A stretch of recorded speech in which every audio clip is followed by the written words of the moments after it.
നമ്മളുള്ളത് ഇപ്പോ കൊടൈക്കനാൽ ബസ് സ്റ്റാൻഡിലാണ്. അപ്പൊ ഇന്നത്തെ യാത്ര നമ്മൾ കൊടൈക്കനാലിൽ നിന്ന് പളനിയിലേക്ക് പോണ ഒരു യാത്ര വീഡിയോ ആണ് കേട്ടോ. അപ്പൊ അതിന്റെ പുതിയ വീഡിയോയിലേക്കും സ്വാഗതം. ഇതാണ് നമ്മുടെ TNRTC ബസ് കേട്ടോ. ഈ ബസ്സിലാണ് നമ്മള് നമ്മുടെ കൊടൈക്കനാലിൽ നിന്ന് പളനി വരെ യാത്ര ചെയ്യാൻ പോണ കേട്ടോ. വണ്ടി കുറച്ച് പഴയതൊക്കെയാണ്.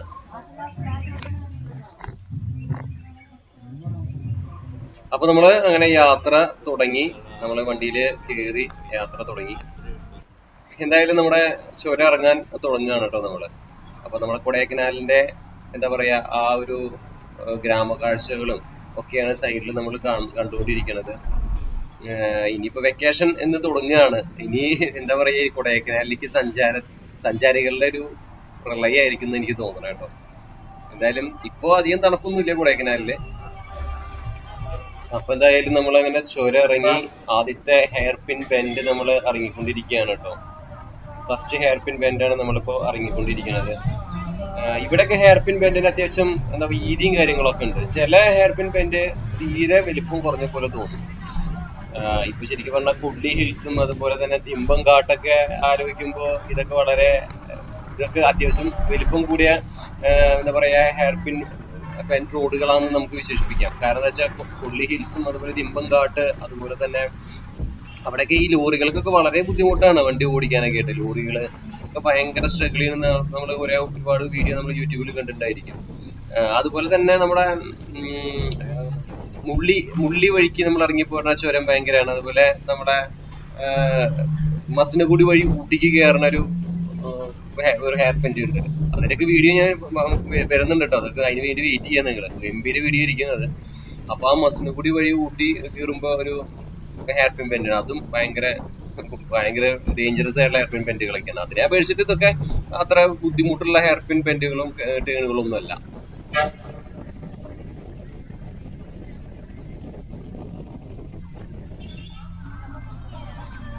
നമ്മുടെ ആദ്യത്തെ ഒരു വെള്ളച്ചാട്ടം കാണാൻ കേട്ടോ. നമ്മൾ കൊടൈക്കനാലിലേക്ക് അങ്ങോട്ട് പോവുകയാണെങ്കിൽ ഫസ്റ്റ് കാണുന്ന ഒരു വെള്ളച്ചാട്ടം ഈ കാണുന്ന വെള്ളച്ചാട്ടമായിരിക്കും ആദ്യത്തെ വെള്ളച്ചാട്ടം. അപ്പൊ നമ്മുടെ ഇപ്പൊ ഓഫ് സീസണായ കാരണം അധികം കച്ചവടക്കാരൊന്നും എവിടെയും കാണാനില്ല. എല്ലാം എന്താ പറയാ അടഞ്ഞു കിടക്കുകയാണ്. ഇവിടെ ഒരു ടോൾ ബൂത്തൊക്കെ ഉണ്ട്. സ്ട്രെയിറ്റ് പോണത് പത്തലക്കുണ്ടിലേക്കാണ്, ലെഫ്റ്റ് പോണതാണ് പളനിയിലേക്ക്. അപ്പൊ ഇത് നമ്മുടെ എന്താ സ്ഥലത്ത് പെരുമാൾ മല. ഇവിടെ വെച്ച് പരിചയപ്പെട്ടൊരു സാറുണ്ട് കേട്ടോ. എന്താ നെയിം? ഊര് പഴനി. Thank you. അദ്ദേഹം നമുക്ക് ഓരോ കാര്യങ്ങൾ പറഞ്ഞു തരുമായിരുന്നു കേട്ടോ. നല്ല റവന്യൂ വകുപ്പിലാണ് വർക്ക് ചെയ്യുന്നത് അദ്ദേഹം.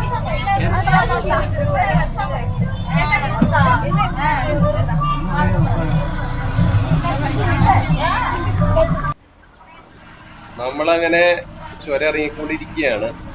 അപ്പോ നമുക്ക് രണ്ട് വഴിയുണ്ട് കൊടൈക്കനാലിലേക്ക് എത്താൻ. ഒന്ന് വത്തലക്കുണ്ട് വഴി വരാം. അത് നമുക്ക് കമ്പം അല്ലെങ്കിൽ നമ്മുടെ തെക്ക് ഭാഗത്തുള്ള തിരുവനന്തപുരം, കൊല്ലം, ഇടുക്കി ഭാഗത്തുള്ള ആൾക്കാർക്കൊക്കെ എളുപ്പമാണ് വത്തലക്കുണ്ട് വഴി വരുന്നത്. എന്നാ നമ്മുടെ പാലക്കാട്, തൃശ്ശൂര് ആ ഒരു ഏരിയയിലൊക്കെ കിടക്കുന്ന ആൾക്കാർക്ക് വരാൻ എളുപ്പം നമ്മുടെ പൊള്ളാച്ചി വന്ന് പൊള്ളാച്ചിന്ന് നമ്മള് പളനി എത്തി പളനിന്ന് കൊടൈക്കനാലില് വരുന്നതാണ് എളുപ്പം. അപ്പൊ ഈ രണ്ട് വഴിയുണ്ട്. അപ്പൊ ചുരം ഇറങ്ങിക്കൊണ്ടിരിക്കുകയാണ്. ലേശം മഴയൊക്കെ പെയ്തതിന്റെ ഇടയിൽ കേട്ടോ. ചെറിയ മഴ എന്ന് പറയാൻ പറ്റില്ല, ഒരു ചാറ്റല്. അപ്പൊ പ്രത്യേക ഒരു വൈബായിരുന്നു അങ്ങനെ. അപ്പൊ ക്യാമറ ഒക്കെ ഞാൻ പുറത്തേക്കൊക്കെ ഒന്ന് വെച്ചിട്ട് നോക്കിയതാണ്. തണുപ്പ് ആയിട്ടുള്ളൊരു അന്തരീക്ഷം തന്നെയാണ്. ഞങ്ങളിപ്പോ കൊടൈക്കനാലിൽ നിന്ന് വണ്ടി കയറിയത് 4 മണിക്കാണ്. അതുപോലെ കൊടൈക്കനാലിന് എപ്പോഴും നമുക്ക് താഴേക്ക് അതായത് പളനിയിലേക്ക് വണ്ടി എപ്പോഴും ഉണ്ടാവില്ല. പകല് രാവിലെ ഒരു 8 മണി 7 മണി, അത് കഴിഞ്ഞ് പിന്നെ 8 മണി, പിന്നെ ഒരു 10, പിന്നെ 12 അങ്ങനെയൊക്കെയാണ്. അത് കഴിഞ്ഞ പിന്നെ 3 മണിക്കും 4 മണിക്കും 6 മണിക്കൊക്കെയാണ് വണ്ടികളിൽ. ലാസ്റ്റ് ബസ് 7 മണിക്ക് പോന്നാൽ പിന്നെ ബസ്സില്ല. അതാണ് അവസാനത്തെ ബസ്. അപ്പൊ അത് എപ്പോഴും ശ്രദ്ധിക്കണം. ലാസ്റ്റ് ബസ് 7 മണിക്ക് പോന്നാൽ പിന്നെ അടിവാരത്തേക്ക് വേറെ വണ്ടിയില്ല. അപ്പൊ എല്ലാ കാഴ്ചകളും കണ്ടിട്ട് നമുക്ക് പെട്ടെന്ന് തന്നെ ഇറങ്ങുന്നതായിരിക്കും ബെറ്റർ. വണ്ടിയിൽ സീറ്റിംഗ് ആളും കാര്യങ്ങളൊക്കെ ഉണ്ട്. പിള്ളേരുടെ ടൈമായിരുന്നു, സ്കൂൾ ടൈമായിരുന്നു. അപ്പോ അവരുടെ ചെറിയ കാര്യങ്ങളൊക്കെ കാണാൻ നല്ല സന്തോഷം.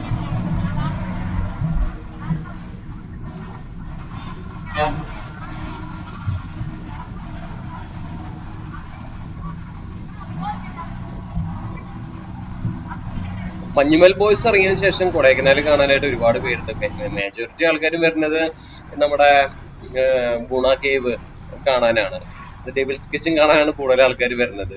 അപ്പൊ ഗുണ കേവിൽ പോണവർ ശ്രദ്ധിക്കുക, അവിടെ പഴയ പോലെ തന്നെയാണ്. ഇപ്പോൾ ഇരുമ്പൊക്കെ അടിച്ചിട്ടുണ്ടെങ്കിലും അതൊക്കെ പണ്ട് ഇട്ടുള്ള സാധനമാണ്. അപ്പൊ അതിന്റെ മുകളിൽ കയറി അധികം തുള്ളി കളിക്കാതെ ഇരിക്കുക. ഞാൻ അവിടെ പോയപ്പോ കണ്ട കാഴ്ച അതാണ്. ഒരുപാട് പേര് അതിന്റെ മുകളിൽ കയറി നിന്നിട്ട് അഭ്യാസമൊക്കെ കളിക്കുന്നുണ്ട്. അതൊക്കെ എപ്പോ വേണമെങ്കിലും താഴെ വീണ പൊടി പോലും ഉണ്ടാവില്ല കിട്ടാൻ. അപ്പൊ അതൊക്കെ ഒന്ന് ശ്രദ്ധിക്കുക. എന്താ കുറെ പഠിപ്പും വിദ്യാഭ്യാസം കൊണ്ട് വേണ്ടിട്ട് കാര്യമില്ല. നമ്മുടെ ആൾക്കാരൊക്കെ അവിടെ പോയിട്ട് കാണിക്കണം അവരെ അംഗങ്ങൾ കണ്ട നമുക്ക് തന്നെ ചിരി വരും.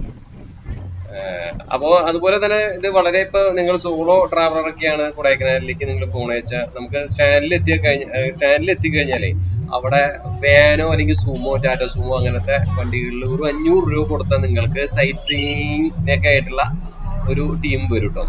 ശരിക്കും പറഞ്ഞാൽ നമുക്കൊരു ക്യാബ് എടുത്ത് പോവുകയാണെങ്കിൽ 2500-3000 രൂപ കൊടുക്കണം. ഇതിപ്പോ ഒരു 4-5 പേര് കൂട്ടത്തിൽ നമുക്ക് സുഖസുന്ദരമായിട്ട് ഒരു 300-500 രൂപ ചെലവില് നമുക്ക് സുഖസുന്ദരമായിട്ട് നമുക്ക് ഒരു 8-10 അവിടുത്തെ ഫേമസ് ആയിട്ടുള്ള എല്ലാ കാര്യങ്ങളും നമുക്ക് കാട്ടിത്തരും. അപ്പോ അതൊക്കെ ഭയങ്കര ഒരു എന്താ പറയാ, വളരെ ചുരുങ്ങിയ രീതിയിൽ നമുക്ക് കിട്ടാന്ന് പറഞ്ഞ സൗകര്യമല്ലേ. അപ്പൊ സോളോ ആയിട്ട് പോകുന്ന ആൾക്കാർക്കൊക്കെ അത് പറ്റും. ഫാമിലിയൊക്കെ ആയിട്ട് ട്രാവലറൊക്കെ വിളിച്ച് പോകുന്ന ആൾക്കാർക്ക് പിന്നെ അത് നടക്കില്ല. പിന്നെ ട്രാവലറായിട്ട് നമുക്ക് അവിടെയൊക്കെ ചുറ്റാം, വേറെ വശം. കൊടൈക്കനാൽക്ക് പളനി 65 കിലോമീറ്റർ ദൂരമാണ്. ഈ 65 കിലോമീറ്റർ ദൂരത്തിൽ 21 ഹെയർപിൻ ബെൻഡുകൾ വരും. അത്യാവശ്യം നല്ല ടേണൊക്കെ ഉള്ള ഹെയർപിൻ ബെൻഡുകളിനെയാണ് നമുക്ക് കാണാൻ സാധിക്കുന്നത് കേട്ടോ. അത്യാവശ്യം നല്ല കൊക്കകളൊക്കെയാണ് പരിസരത്തുള്ളത്. അപ്പൊ വണ്ടി ഓടിക്കുമ്പോൾ സെക്കൻഡ് ഗിയർ ഇട്ടിട്ട് വണ്ടി നമ്മൾ കയറ്റാണെങ്കിലും ഇറക്കാണെങ്കിലും സെക്കൻഡ് ഗിയർ യൂസ് ചെയ്തിട്ട് പോവാന്നതാണ് ഏറ്റവും ബെറ്റർ. പിന്നെ ഈ ഫോഗൊക്കെ ഉണ്ടാകുമ്പോൾ ശ്രദ്ധിക്കണം, ഫോഗ് ലാമ്പ് വർക്ക് ചെയ്യണോ നോക്കണം. നമ്മളിപ്പോൾ ഒരു യാത്ര കൊടൈക്കനാലിലേക്കൊക്കെ നോക്കുമ്പോൾ തീർച്ചയായിട്ടും വൈപ്പർ, ഫോഗ് ലാമ്പ് ഇതൊക്കെ ചെക്ക് ചെയ്യേണ്ടതാണ്. പിന്നെ താഴ്വാരത്ത് നിന്ന് തന്നെ നമ്മൾ ഡീസലൊക്കെ ഫില്ല് ചെയ്തതിന് ശേഷം മാത്രം ചുരം കയറാൻ നോക്കുക. ചുരം കയറുമ്പോൾ മുകളിൽ വന്നാൽ പിന്നെ പമ്പോ കാര്യങ്ങളൊന്നും കിട്ടില്ല. അതുപോലെ ഫുഡും കാര്യങ്ങളൊക്കെ താഴെ തന്നെ കഴിച്ചിട്ട് വരിക, അതല്ലെങ്കിൽ പിന്നെ കൊടൈക്കനാലിൽ ചെന്നാൽ നമുക്ക് കിട്ടും. ഇടയിൽ വെച്ചിട്ട് നമുക്ക് ഫുഡ് കഴിക്കാനുള്ളൊരു എന്താ പറയാ ഹോട്ടലോ കാര്യങ്ങളൊന്നും നല്ലത് കാണാൻ സാധിക്കില്ല.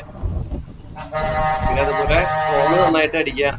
വളവിലൊക്കെ ഭയങ്കര ശ്രദ്ധിച്ച് പോകേണ്ട ട്രെയിനിങ്ങുകളാണ് പലതും കൊടൈക്കനാലിൽ. ഡേഞ്ചറസ് ആയിട്ടുള്ളൊരു റോഡാണ് ഈ വളഞ്ഞ കൊടൈക്കനാല്. അപ്പോ നമ്മള് എക്സ്പേർട്ട് ആയിട്ടുള്ള ഡ്രൈവറിനെ തന്നെ ഇതില് യൂസ് ചെയ്യണം നമ്മുടെ ഒരു ട്രിപ്പ് പോകുമ്പോൾ. അതുപോലെ തന്നെ വെക്കേഷൻ തുടങ്ങുകയാണ്. പിന്നെ വെക്കേഷൻ കാലഘട്ടത്തിലത്തെ കുട്ടികളൊക്കെ കൊണ്ട് പോകുമ്പോൾ ശ്രദ്ധിക്കുക.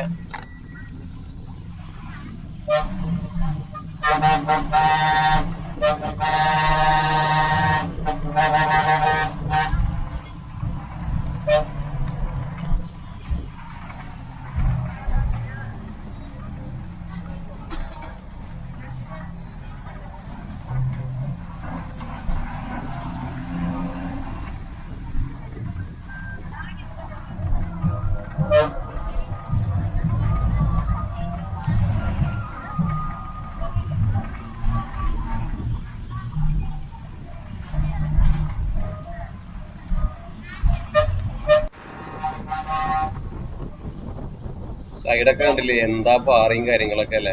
സൈഡ് ഭാഗം മൊത്തം. ഇനിയിപ്പോ നമ്മൾ ഓരോരോ ചുരം ചുരം ഒരു 3 സ്റ്റെപ്പ് ചുരം അത് നമ്മൾ ഇറങ്ങിക്കഴിഞ്ഞു. എന്താ സൈഡിലുള്ള കാഴ്ചകള്, വല്ലാത്തൊരു ഫീൽ തന്നെയാണ് കേട്ടോ. ശരിക്കും ബസ്സിൽ പോകണം, കാറിലോ ബൈക്കിലോ പോകുമ്പോ നമുക്ക് ഈ ഒരു ഫീല് കിട്ടില്ല. ബൈക്കിൽ പോകണ ഒരു ഫീല് കിട്ടും, പക്ഷെ നമുക്ക് ഒരു ഹൈറ്റ് നിന്നിട്ട് കാഴ്ചകൾ കാണാനായിട്ട് പറ്റില്ല. അതേ ബസ്സിൽ തന്നെ പോകണം. തീർച്ചയായിട്ടും എപ്പോഴെങ്കിലും ഒരിക്കലെങ്കിലും നിങ്ങൾക്ക് ബസ്സിലൊക്കെ ഇതുപോലൊക്കെ യാത്ര ചെയ്യണം കേട്ടോ. ശരിക്കും ബഡ്ജറ്റ് ഫ്രണ്ട്ലി ആയിട്ട് നിങ്ങൾക്ക് പോകണമെന്നുണ്ടെങ്കിൽ വളരെ എളുപ്പമാണ്. വളരെ സിമ്പിൾ ആയിട്ടുള്ളൊരു ടെക്നിക്ക് പറഞ്ഞു തരാം. ഓക്കെ, നമ്മുടെ അമൃത എക്സ്പ്രസ് ഉണ്ട്. ആ അമൃത എക്സ്പ്രസ്സിൽ നമ്മൾ ട്രെയിൻ കയറിയിട്ട് പളനിയിൽ വന്നിറങ്ങാം. പളനിയാണ് നമ്മുടെ അടുത്ത റെയിൽവേ സ്റ്റേഷൻ. അപ്പൊ പളനിയിൽ നിന്ന് നമുക്ക് കൊടൈക്കനാലിലേക്ക് എപ്പോഴും ബസ് ഉണ്ട്. ഒരു കാര്യം എപ്പോഴും ശ്രദ്ധിക്കുക, നമ്മൾ ബസ് സ്റ്റാൻഡിൽ പോയിട്ടുണ്ടെങ്കിൽ ഒരു 10 രൂപ കൂടുതൽ കൊടുക്കുകയാണെങ്കിൽ അവിടെ നമുക്ക് റിസർവേഷൻ ചെയ്യാൻ പറ്റും. ഇങ്ങനത്തെ ബസ്സുകളിലൊക്കെ ഇഷ്ടംപോലെ വണ്ടികൾ കുറവാണ്, അതുകൊണ്ട് തന്നെ നല്ല തിരക്കായിരിക്കും. ഈ 10 രൂപ പോണ നോക്കിയിട്ട് കാര്യമില്ല, അല്ലെങ്കിൽ നമുക്ക് ഇരിക്കാൻ സീറ്റ് കിട്ടില്ല. അവിടെ നമ്മൾ 10 രൂപയുടെ ഒരു ടോക്കൺ മാത്രമേ നമ്മൾ എടുക്കുള്ളൂ. ടിക്കറ്റ് ഒക്കെ നമ്മൾ ബസ്സിന്റെ ഉള്ളിൽ തന്നെ കൊടുക്കുള്ളൂ. ഈ ടോക്കൺ എന്തിനാന്ന് വെച്ചാൽ നമ്മൾ ഇരിക്കാൻ വേണ്ടിയിട്ടാണ് കേട്ടോ. അപ്പൊ റിസർവ് ചെയ്തിട്ട് തന്നെ പോകാൻ ശ്രദ്ധിക്കുക ബസ്സിൽ പോകുമ്പോൾ, അതല്ലെങ്കിൽ സീറ്റ് കിട്ടില്ല, ഭയങ്കര പണിയായിരിക്കും.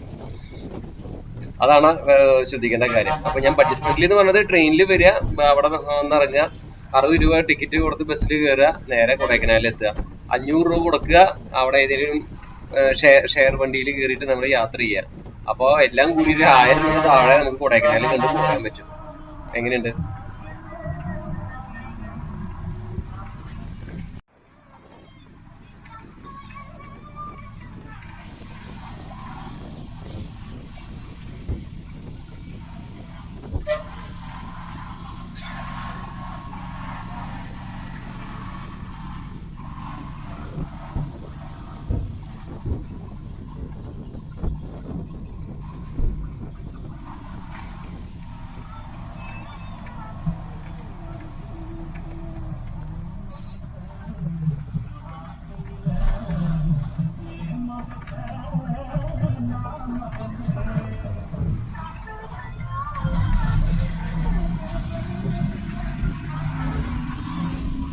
കുറച്ച് ദൂരം ഇറങ്ങിയപ്പോ വണ്ടി ഇനിയിപ്പോ ഒന്ന് നിർത്തുകയാണ് കേട്ടോ.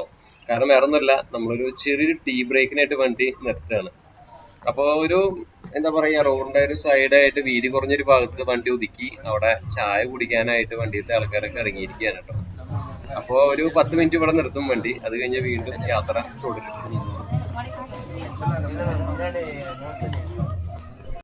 അങ്ങനെ നമ്മള് വീണ്ടും ബസ്സിൽ കയറി യാത്ര തുടർന്നു. ഞാന് ഒരു ചെറിയ ചായ ലൈറ്റ് ആയിട്ടുള്ളൊരു തണുപ്പും അന്തരീക്ഷമൊക്കെ ആണല്ലോ, നമുക്കൊരു ഒന്ന് ചൂടാവാൻ ചായ നല്ലതാണ്. പിന്നെ കൊടൈക്കനാലിൽ വന്നാലേ തേയില നല്ല തേയിലൊക്കെ കിട്ടും. അപ്പോൾ നല്ല ചായയിലും അങ്ങനെയുള്ള സാധനങ്ങളൊക്കെ നമുക്ക് മേടിച്ച് വീട്ടിലേക്ക് ധൈര്യമായിട്ട് കൊണ്ടുപോകാൻ പറ്റും. അപ്പൊ തേയിലൊക്കെ മേടിക്കാൻ ശ്രദ്ധിച്ചു.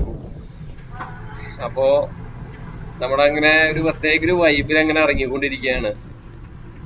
ഒരുപാട് ഒരു എന്താ പറയാ, ഓരോ യാത്രകളും നമുക്ക് തരുന്നത് ഓരോരോ അനുഭവങ്ങളാണ്. ബസ്സിലുള്ള യാത്ര അതൊന്നും പറയാൻ പറ്റില്ല, അതൊരു വർണ്ണിക്കാൻ പറ്റാത്തൊരു സന്തോഷമാണ്. ഈ ഹെഡ്സെറ്റും വെച്ച് വണ്ടിയിൽ ഇങ്ങനെ സൈഡിൽ കാറ്റും കൊണ്ട് പോവാന്ന് പറയുമ്പോൾ, അതും എസ്പെഷ്യലി ഹൈ റേഞ്ച് ഏരിയയിലേക്കൊക്കെ നമ്മുടെ യാത്ര വെച്ചാൽ പിന്നെ ഒന്നും പറയണ്ട. മാസം എന്ന് പറഞ്ഞാൽ മാസമാണ്.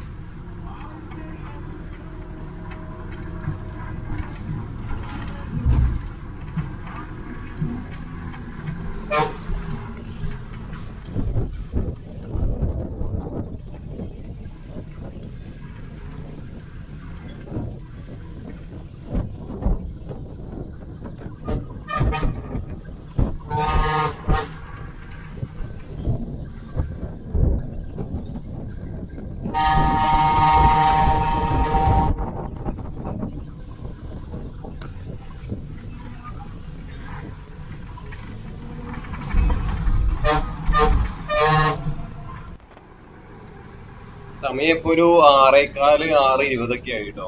അപ്പൊ അങ്ങനെ താഴ്വാരൊക്കെ കാണുന്നുണ്ട്. താഴ്വാരത്തില് ഡാമുകൾ നമുക്ക് കാണാൻ സാധിക്കും. അപ്പൊ ഈ ഇരുട്ടി വരുന്നൊരു അവസ്ഥ, നല്ലൊരു അടിവാര കാഴ്ചകളൊക്കെ കാണുമ്പോ ഒരു സന്തോഷം അല്ലെ. നമ്മളെത്ര മുകളിലായിരുന്നു, അടിയിലെ ഡാമും അങ്ങനത്തെ കാര്യങ്ങളൊക്കെ നമുക്ക് കാണാൻ സാധിക്കുന്നുണ്ട്. ചുറ്റും കുരങ്ങന്മാരും വന്യം മൃഗങ്ങളും ഉണ്ട് കേട്ടോ. അപ്പൊ ശ്രദ്ധിക്കേണ്ട കാര്യമാണ്, നമ്മള് ഈ ഒരു വണ്ടിയിൽ വരുമ്പോ അല്ലെങ്കിൽ കാറൊക്കെ എടുത്ത് വരുമ്പോ പല ഭാഗത്ത് നിർത്തി ഭക്ഷണം കഴിച്ച് ആ വേസ്റ്റ് അവിടെ ഇടാതിരിക്കുക, പ്ലാസ്റ്റിക് കൊണ്ടുപോകാതിരിക്കുക. ഈ കാര്യങ്ങൾ ശ്രദ്ധിക്കണം.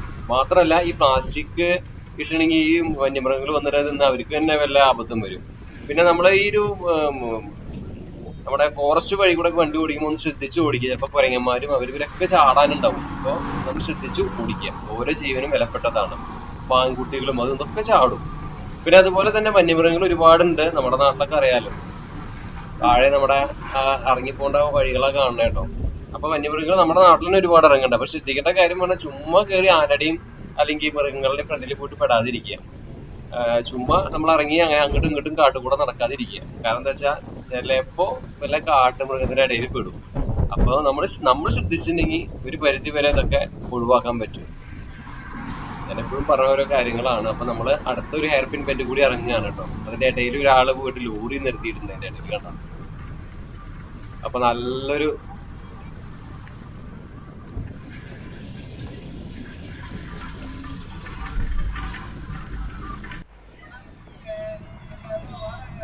ഇരുട്ടായി, നല്ല ഇരുട്ടായി, ഒന്നും കാണാനില്ല. ഇത് അടിവാരത്തുള്ള ഒരു ക്ഷേത്രമാണ് കേട്ടോ. സാധാരണ നമ്മൾ ഇവിടുന്ന് നമ്മൾ ചുരം കയറുമ്പോൾ ഈ ഒരു അമ്പലത്തില് നമ്മൾ എന്തെങ്കിലും കാണിക്കിട്ടതിന് ശേഷമാണ് നമ്മൾ മുകളിലേക്ക് കയറി പോവാട്ടോ. അത് ഓരോ വിശ്വാസമാണ്. അപ്പൊ നിങ്ങളും അത് ചെയ്യാൻ ശ്രമിക്കുക. നമ്മൾ അങ്ങനെ അടിവാരത്ത് എത്തി. ഇനി നമ്മള് നമ്മുടെ ബൈപ്പാസിലേക്ക് കയറേണ്ട ആ ഒരു ഏരിയയിലേക്കാണ് യാത്ര പോയിക്കൊണ്ടിരിക്കുന്നത് കേട്ടോ.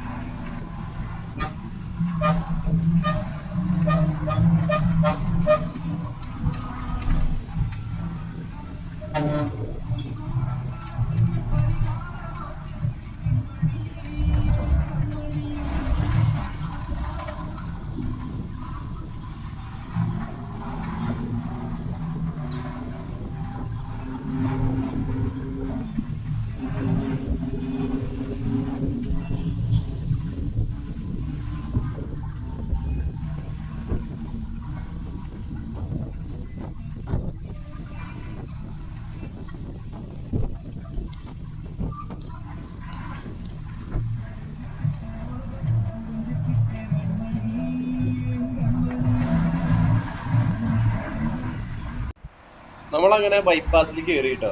ഹൈവേയിൽ നമ്മളങ്ങനെ കയറി.